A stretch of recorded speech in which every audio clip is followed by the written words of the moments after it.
GOPS with මදුෂා මගේ YouTube channel එකට ඔයාලව සාදරයෙන් පිළිගන්නවා. වීඩියෝ එකේදී මම අවසානයේට කිව්වා අලුත් වීඩියෝ එකකින් අරන් එන්නම් කොහොමද අපි උසස් පෙළ වගේ විභාගයකට කල් තියා සූදානම් වෙලා හොඳ ප්‍රතිඵලයකට යන්නේ කියලා. ඉතින් අද මේ වීඩියෝ එක ඒ ගැන. ඒකෙදී මම මුලින්ම කියන්න ඕනේ කතාවක් තමයි උසස් පෙළ කියලා කියන්නේ සාමාන්‍ය පෙළවත් ශිෂ්‍යත්වයවත් නෙමෙයි. මොකද මේක තනියම ගොඩාක් මහන්සි වෙලා කරන්න ඕන විභාගයක්. ඒකෙදී අර අපි කතාවට කියනවනේ මේක තනියම ගහන්න ඕන ගේමක් කියලා. ඇත්තටම උසස් පෙළ කියලා කියන්නේ තනියම ගොඩක් මහන්සි වෙන්න ඕන විභාගයක්. ඉතින් මේකට අපි මුල ඉඳලම කොහොමද සූදානම් වෙන්නේ කියලා තමයි දැන් කතා කරන්න යන්නේ. ඒකෙදී අපි අනිවාර්යෙන් හොඳ ප්ලෑන් එකක් හදාගන්න ඕනේ මේ අවුරුදු 2 පුරාවටම මම මෙන්න මේ වගේ දේවල් කරලා කොහොම හරි මගේ එක්සෑම් එක පාස් වෙනවා කියලා. ඒකෙදි මම එක ප්ලෑන් එක කොටස් වලට බෙදලා ඔයාට එකින් එක සාකච්ඡා කරන්න. පළවෙනි එක සහ ප්‍රධානම එක වෙන්නේ ඔයා තීරණය කරන්න ඕනේ ඔයා කරන විෂය ක්ෂේත්‍රය මොකක්ද කියලා. ඒ කියන්නේ සමහර අය ආර්ට්ස් තෝරගන්නවා, කොමර්ස් තෝරගන්නවා, ඊට පස්සේ මැත්ස්, සයන්ස් මේ වගේ විෂය ක්ෂේත්‍ර තෝරා ගැනීමක් කරනවා. ඒකෙදි කියන්න ඕනේ මුලින්ම ඔයා කරන විෂය තෝරගන්න. මොකද මේ උසස් පෙළ අපිට අවුරුද්දක් විතර ගිහිල්ලා වෙන සබ්ජෙක්ට් එකකට වෙන විෂය ක්ෂේත්‍රයකට යන්න වුණොත් ඒක ඔයාට ලොකු පාඩුවක් වෙනවා. මොකද ඒ ගිය පාඩම් ටික අල්ලගන්න ලොකු මහන්සියක් වෙන්න වෙනවා. ඒ නිසා මුලින්ම ඔයා තීරණය කරන්න ඕනේ ඔයා කරන විෂය ක්ෂේත්‍රය මොකක්ද කියලා. එහෙම තීරණය කරාට පස්සේ විෂයන් ගත්තට පස්සේ ඒවට අදාළ සිලබස් එක ඩවුන්ලෝඩ් කරගන්න. ඒක Google එකෙන් ගන්න පුළුවන් ඕගොල්ලන්ට. ඩවුන්ලෝඩ් කරගෙන වඩාත් හොඳයි වෙනම පොතක් අරගෙන ඔයා ඒ සිලබස් එක ලියාගන්න. ලියාගෙන ඉවර වෙලා ඒක හොඳට අධ්‍යයනය කරන්න. මෙන්න මේ කොටස් තමයි මට ඉගෙන ගන්න තියෙන්නේ කියලා හොඳ අධ්‍යයනය කිරීමක් කරන්න. ඒකෙන් ඔයාට ලොකු අවබෝධයක් එයි. විෂයේදී අහන නැත්නම් ඔයාට ඉගෙන ගන්න තියෙන මාතෘකා ගැන. ඒ නිසා ඒක දෙවනියට කරන්න. ඊළඟ කාරණේ තමයි මේන්ම පාර්ට් එක මේක. ඔයාට ඒ අදාළ දැන් සිලබස් එක අරගෙන ඔයා අධ්‍යයනය කරානේ මෙන්න මේවා තමයි මට ඉගෙන ගන්න තියෙන්නේ කියලා. ඉතින් එහෙම අධ්‍යයනය කරාට පස්සේ ඔයාට එනවා මෙන්න මේ පාඩම් කොටස් තමයි ආවරණය වෙන්නේ කියලා. ඒකෙදී ඔයා ටියුෂන් යනවා නම් එහෙමයි, ස්කූල් නෝට් එකකින් හදනවා නම් එහෙමයි, නැත්නම් තනියම නෝට්ස් හදාගන්න කෙනෙක් නම් එහෙමයි. කොහොම වුණත් නිවැරදි පිළිවෙලට ඔයා නෝට් ටික ගොඩනගා ගන්න ඕනේ. මේකෙදි ඔයාට ක්ලාස් හෝ ඒක අතපසු වුණා නම් ඒවා නැවත මගදී හදාගන්න ඕනේ. ඒකෙදි ඔයාට උපයෝගී කරගන්න පුළුවන් සෝෂල් මීඩියා භාවිතා කරලා, ඊට පස්සේ AI පාවිච්චි කරලා පුළුවන්, Google එක පාවිච්චි කරන්න පුළුවන්. ඒවෙන් ඔයාගේ නෝට් එක දන්නේ නැති කොටස් තියෙනවා නම් නැවත ගොඩනගා ගන්න ඕන කොටස් තියෙනවා නම් ඔයාට පුළුවන් ඒව උපකාරී කරගෙන නෝට් එක සම්පූර්ණ කරගන්න. ඒක අනිවාර්යයෙන්ම තියෙන්න ඕනේ. මොකද ඔයා හදාගන්න නෝට් එක මත තමයි ඔයා කොච්චර පාඩම් කරනවද, කොච්චර දැනුමක් ඔයා ලබා ගන්නවද කියලා තීරණය වෙන්නේ. අනිවාර්යෙන් මේ කොටස ඔයා කරන්න ඕනේ. ඊළඟ කොටස තමයි ඔයා ඩේලි රූටින් එකක් කරනවා නම් වඩාත් හොඳයි. ඇත්තටම ඔයා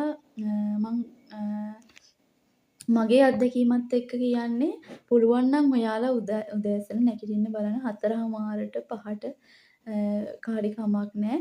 උදේ නැගිටින්න බලන්න. මොකද ඒ ටයිම් එක අපේ මනසට අපි කියන විශ්ව ශක්තිය එකතු වෙනවා කියලා. ඉතින් ඇත්තටම ඒ වෙලාව පාඩම් කරන හොඳ වෙලාවක්. ඒ කියන්නේ ඔළුවට ගොඩාක් විෂය කරුණු අපිට මතක තියාගන්න පුළුවන් වෙන හොඳ වෙලාවක් තමයි මේ උදේ කාලය කියලා කියන්නේ. ඉතින් උදෙන් නැගිටලා පුළුවන් නම් අර කලින් දවසේ කරපු ටික නැවත චුට්ටක් බලා ගන්න. ඊට පස්සේ ටික කාලයක් ගියාට පස්සේ අපිට පුළුවන් උදේට පේපර් එකක් වගේ කරන්න ගන්න නිසා උදෙන් නැගිටලා ඒ කොටස් ටික ආවරණය කරගන්න පුළුවන් නම් ගොඩක් හොඳයි. ඊළඟට දවල් වරුව නම් ගොඩක් අයට බැරි වෙයි ස්කූල් නිසා හෝ ටියුෂන් ක්ලාස් නිසා නැත්නම් සමහර අය බිසි වෙනවා ඒ නිසා බැරි වෙයි. නමුත් හවස් කාලෙදී නැවත ඔයා රෑට ගෙදර ඉන්නවා. ඉතින් ඒ වෙලාවට ඔයාට පුළුවන් 7:00 8 වගේ වෙද්දී ඔයාගේ පොත් මේසෙට නැවත එන්න නේද? එහෙම ඇවිල්ලා ඔයා ඒ දවසේ ඇතුළත කරපු දේවල් මේ ඔයාගේ ඔළුවට දාගන්න බලන්න. මේකෙදි වැදගත්ම දේ තමයි ඔයා කවදාවත් කටපාඩම් කරන්න නම් යන්න එපා. හේතුව කටපාඩම් කරොත් ඔයාට එක්සෑම් එකට ගියාට පස්සේ කටපාඩම් කරපු කොටස් ටික කොහෙන් හරි අමතක වුණොත් එහෙම ඔයාට ඊළඟ කොටස් ටික ලියා ගන්නත් බැරි වෙනවා. ඒ නිසා කටපාඩම් කරන්න යන්න එපා කවදාවත්ම. ඔයා පුළුවන් නම් ඒ කොටස් ටික ඔළුවට අපි කියන්නේ තේරුම් ගන්න. මේ විෂය කරුණු ටික හොඳට ඔළුවට දාගෙන තේරුම් ගන්න. එතකොට අනාගතේ ඔයාට එක්සෑම් ලඟ වෙනකොට ලොකු වෙලාවක් පාඩම් කරන්න වැය කරන්න ඕනේ නැහැ. කෙටි කාලයකින් ඉක්මනටම මතක තබා ගන්න පුළුවන් වෙනවා. ඊළඟට කාරණේ තමයි ඔයා පුළුවන් නම් ෂෝට් නෝට් හදන්න තනියම. මේකෙදි මම අකමැති දෙයක් තමයි ඒක සාර්ථක නෑ කියලා මම හිතන විදිහේ දෙයක් තමයි කඩෙන් ගිහිල්ලා දැන් බුක් ෂොප් එකකින් ගිහිල්ලා ෂෝට් නෝට්ස් මිලදී ගන්න එක. ඒකට වඩා සාර්ථකයි ඔයා ඒ පාඩම් කරන කොටස් වලින් ඔයාම ෂෝට් නෝට් එකක් හදාගන්න. ඒකෙදි ඔයාට පුළුවන් දැන් විෂය කරුණක් මතක් මේ විෂය කොටස් ටිකක් පාඩම් කරනකොට ඔයාගේ ඔළුවට එනවා මේවා තමයි වැදගත් කොටස්. මෙන්න මේ කොටස් වලින් MCQ ප්‍රශ්න ගොඩනැගෙයි කියලා ඔයාට හිතෙනවා. එතකොට ඇත්තටම ඒ වැදගත් වෙන කොටස් වලින් එන්න පුළුවන් ඉඩකඩ තියෙනවා. එතකොට අන්නේ කොටස් ටික අරගෙන පාට පැන් පාවිච්චි කරලා නේද ෂෝට් නෝට්ස් හදන විදිහට ඔයාට පුළුවන් වෙනම ෂෝට් නෝට්ස් එකක් පාඩමට අදාළව හදාගන්න. ඊළඟ කාරණේ තමයි රිවිෂන් ක්ලාස් එකක් ඔයාම කරන්න. ඒ කියන්නේ ටියුෂන් ක්ලාස් කරන රිවිෂන් ක්ලාස් වෙනම යන ඒක පටන් ගන්නත් කලින් ඔයාම පටන් ගන්න රිවිෂන් ක්ලාස් එකක් ඔයාට. ඒකෙදී මම කියන්නේ සතියකට පාරක් හෝ මාසෙකට පාරක් මාස 2කට පාරක් මාස 3කට පාරක් ඔයා මෙච්චර කල් කරපු කොටස් ටික නැවත බලන්න. මට මේ කොටස් ටික තේරුණාද හොඳට? තව මොනවද මම මේ ගැටලු මේ ප්‍රශ්න වලට විසඳුම් තෝරගන්න ඕනේ. එතකොට ඒවා. ඊළඟට දැන් ගණන් වගේ හදන්න තියෙනවා නම් ඒවා. මොකද අමතක වෙන්න පුළුවන්. එතකොට නැවත ඔයා රිවිෂන් කරන්න ඕනේ. ඒක ඔයාටම කරගන්න හොඳ දෙයක් තමයි රිවිෂන් එකක් ඔයාටම කරන එක. ඉතින් ඒකෙදි ඒක ගොඩාක් වැදගත්. නැවත අර අමතක වෙච්ච කොටස් ටික ආයෙ ඔයාට මතක් කරලා දෙනවා. ඊළඟ කාරණේ තමයි ඔයා පාස් පේපර්ස් කරන්න ගන්න. හැබැයි මේක එකපාරටම කරන්න පුළුවන් දෙයක් නෙමෙයි. ඔයා දැන් 2028 A level exam එකට සූදානම් වෙන කෙනෙක් නම් ඔයාට බෑ දැන්මම පාස් පේපර්ස් කරන්න. මාස 6-7ක් අවුරුද්දක් විතර ගියාට පස්සේ ඔයාට පුළුවන් පාස් පේපර්ස් මිලදී අරගෙන හෝ Google එකෙන් ඩවුන්ලෝඩ් කරගෙන ඔයාට පුළුවන් පාස් පේපර්ස් කරන්න ගන්න. ඒකෙදී MCQ කොටස් ටික ප්‍රශ්නයක් වෙන්නේ නැහැ හේතුව ඔයා තියරි කොටස් දැන්ටමත් පාඩම් කරන ගමන් ඉන්නේ. හැබැයි ඔයාට ප්‍රශ්නයක් තියෙනවා ව්‍යුහගත රචනා කොටස් ටික කොහොමද මං පාඩම් කරගන්නේ කියලා. ඒකෙදි කියන්න ඕන දෙයක් තමයි පුතේ රචනා කොටස් නැත්නම් ව්‍යුහගත රචනා ප්‍රශ්න හදනකොට ඔයාම කලින් කල් තියා ප්‍රශ්නයකට උත්තර හදාගෙන තියෙන්න ඕනේ. අන්න ඒක පාඩම් කරලා ඒක තේරුම් අරගෙන තමයි ලියන්නේ. මං ඉදිරියේදී කතා කරන්නම් කොහොමද ව්‍යුහගත රචනා ප්‍රශ්නයකට අපි උත්තරයක් හදාගන්නේ මම මගේ විෂය ඇතුලෙන් කතා කරන්නම් භූගෝල විද්‍යාව ඇසුරෙන් ඉදිරියේදී වීඩියෝ එකක් අරගෙන එන්නම්.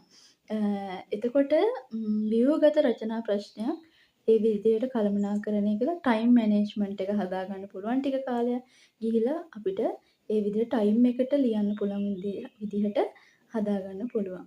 ඊළඟට අවසාන කාරණේ තමයි ඔයා කොහොමද දැන් ගොඩක් අයට මේ රූටින් එක අරගෙන යනකොට ටික කාලයක් යනකොට හරි අමාරුයි කරගන්න. කම්මැලි හිතෙනවානේ. බෝරින් වගේ හිතෙනවා. ඉතින් ඒක සාමාන්‍ය දෙයක්. අපි හැම මිනිස්සුනේ ඒක සාමාන්‍ය දෙයක්. නමුත් අපි අපේ මයින්ඩ් එක හදාගන්න ඕනේ. දැන් අපේ එකම ටාගට් එක මේ එක්සෑම් එක පාස් වෙන එක නේද? එතකොට ඔයා අදිෂ්ඨානයක් තියෙන්න ඕනේ. ඔයාගේ ප්‍රාර්ථනයක් තියෙන්න ඕනේ මුලින් ඉඳලා මම මොන බාධකේ ආවත් අනිවාර්යයෙන්ම මේ එක්සෑම් එක පාස් වෙනවා කියලා. ඒක තමන්ගේ හිතේ ඒ ප්‍රාර්ථනාව නිරතරම තියෙන්න ඕනේ. අපි ඒකට වැඩ කරන්න ඕනේ කියලා හැමතිස්සෙම ඔයා මතක් කරගන්න ඕනේ. එතකොට මම අනිවාර්යයෙන්ම කැම්පස් යනවා කියලා මතක් කරගන්න ඕනේ. ඉතින් ඒක අනිවාර්යයෙන්ම තියෙන්න ඕන දෙයක්. ඒකෙදී දැන් කම්මැලි හිතුනොත් හදිස්සියකදීවත් ඔයාට බ්‍රේක් එකක් වගේ ගන්න පුළුවන්. විනාඩි 15ක වගේ බ්‍රේක් එකක් අරගෙන ඔයා ආයිත් රීසෙට් වෙලා එන්න ඕනේ. ඒකෙදී අනිත් කාරණේ තමයි ඔයාගේ මයින්ඩ් එක හැමතිස්සෙම තියාගන්න ඕනේ. ඔයා ෆෝකස් කරලා තියෙන්න ඕනේ ඔයාගේ පාඩම් වලට. මොබයිල් ෆෝන් එක පොඩ්ඩක් පැත්තකින් තියන්න පාඩම් කරන වෙලාවට. ඒක පැත්තකින් තියලා ඔයාගේ මයින්ඩ් එක ඒකටම හදාගන්න. ඊළඟට පැරණි අර අපි කියන්නේ හිත සුවපත් කරන ගීත තියෙනවා. නිකන් ගීතයක් ශ්‍රවණය කරන්න පුළුවන්. සමහර අය තමන්ගේ ආගම සිහි කරලා ඒකට අදාළ දේවල් කරලා නැවත පාඩම් කරන්න එනවා. ඊට පස්සේ පොඩ්ඩක් එළියට පහළියට බැහැලා චුට්ටක් ඇවිදලා ආයි නැවත පොත් මේසෙ ළඟට එන්න. ඒතර ඕක දිගටම කරනකොට අපිට පුරුද්දක් වගේත් එනවා ඇත්තටම. කාලයක් යනකොට ඔය රූටින් එක මග අරින්න බැරි වෙන තරම් ඔයා පුරුදු වෙනවා. ඉතින් ඒක හොඳ දෙයක්. ඉතින් ඔය විදිහට ඔය ප්ලෑන් එක කරොත් අනිවාර්යෙන්ම ඔයාට හොඳ සාර්ථක ප්‍රතිඵලයක් ගන්න පුළුවන්. ඇත්තටම මගේ අත්දැකීමත් එක කියන්නේ මම ওই රූටින් එක කළා අනිවාර්යයෙන්ම.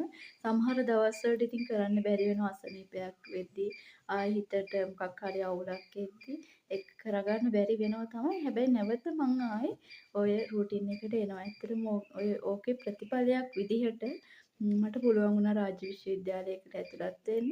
මොකද ලංකාවේ ඉන්න අපිට ඉගෙන ගන්න ගොඩාක් දුෂ්කරතා තියෙන්න පුළුවන්. ගොඩක් බාධක තියෙන්න පුළුවන්. ඒ මොන බාධකේ ආවත් අපි අනිවාර්යෙන් අපේ කැම්පස් යන්න ඕනේ. ඇත්තටම ජීවිත කාලයේ ලබන සුන්දරම අත්දැකීම තමයි මේ කැම්පස් එකේ ගෙවන ජීවිතය කියන්නේ. ඒ වගේ යාළුවෝ ඒකේ තියෙන අත්දැකීම් ගොඩාක් අපිට ලබන්න පුළුවන්. ඉතින් හැමෝටම මම කියනවා ඔය ක්‍රමය ඔයගලන්ට මෙහෙමයි එක එක්කෙනාගෙන් එක එක්කෙනාට ඔය ක්‍රමය අනුගමනය කරන විදිහ වෙනස් වෙන්න පුළුවන්.